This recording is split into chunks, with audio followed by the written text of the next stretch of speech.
Piracy సినిమాలతో 6 ఏళ్ల పాటు చిత్ర పరిశ్రమకు చెమటలు పట్టించిన ఐబొమ్మ నిర్వాహకుడు ఇమంది రవి పోలీసు విచారణలో ఆసక్తికర విషయాలు వెలుగు చూశాయి.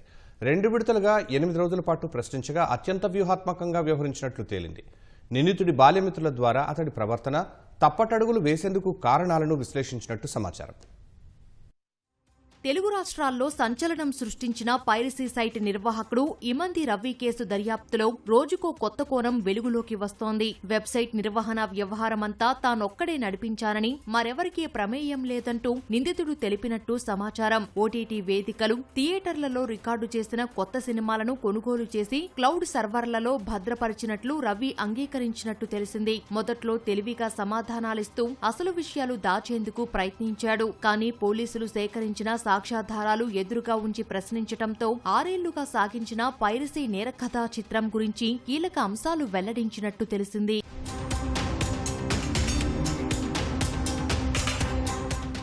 ఇమంది రవి 2020లో ప్రహ్లాద్ కుమార్, ప్రసాద్లను మిత్రులుగా పేర్కొంటూ supplies India, hospitals data in పేరిట 2 కంపెనీలు ప్రారంభించారు. వీళ్ళిద్దరి పేర్లతో ఆధార్, పాన్ కార్డులు రూపొందించాడు. డిజిటల్ సంతకాలు సేకరించాడు. 35కు పైగా డొమైన్లు, బ్యాంకు ఖాతాలు నిర్వహించాడు. దేశ, విదేశాల నుంచి నగదు లావాదేవీలు వీటి ద్వారానే కొనసాగించినట్టు పోలీసులు గుర్తించారు. రవి విశాఖపట్నంలో బీఎస్సీ కంప్యూటర్స్ చేశాక కొంతకాలం ముంబైలో పలు కంపెనీల్లో ఉద్యోగాలు చేశాడు. అమీర్పేట్లో కంప్యూటర్ కోర్సులు చేసినప్పటి నుంచి తన ఐడెంటిటీ గోప్యంగా ఉంచేవాడు. 5-6 నెలలకోసారి హాస్టల్ మారేవాడని, తాము ఒక దారిలో వెళ్దామంటే అతడు మరో మార్గం ఎంచుకునేవాడంటూ పోలీసుల దర్యాప్తులో రవి మిత్రులు వెల్లడించినట్లు సమాచారం.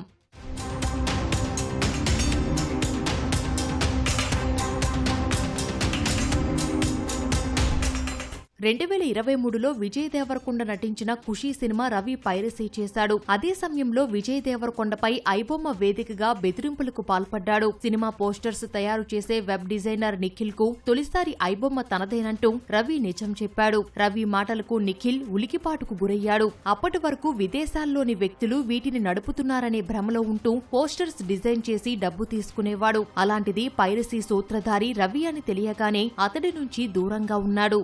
ఆన్లైన్ బెట్టింగ్, గేమింగ్ సంస్థలతో పాటు సైబర్ మోసగాల నుంచి రవి ఖాతాల్లోకి పెద్ద ఎత్తున క్రిప్టో కరెన్సీ రూపంలో చేరినట్టు గుర్తించారు. 35 బ్యాంకు ఖాతాల లావాదేవీలపై ఫోరెన్సిక్ ఆడిటింగ్ నిర్వహించారు. రవి ఇప్పటివరకు సంపాదించిన 30 కోట్లతో ఆస్తులు కొనుగోలు చేశాడని పోలీసుల విచారణలో తెలిసింది. బ్యాంకు ఖాతాల్లోని 3.50 కోట్ల నగదును పోలీసులు ఫ్రీజ్ చేశారు. ఇప్పటి వరకు ఈ డబ్బుపై ప్రతి నెలా వచ్చే 2 లక్షల రూపాయల వడ్డీతో వ్యక్తిగత ఖర్చులు, విజిటింగ్ వీసా పై విదేశీ యాత్రలు చేసినట్టు పోలీసులు నిర్ధారించారు.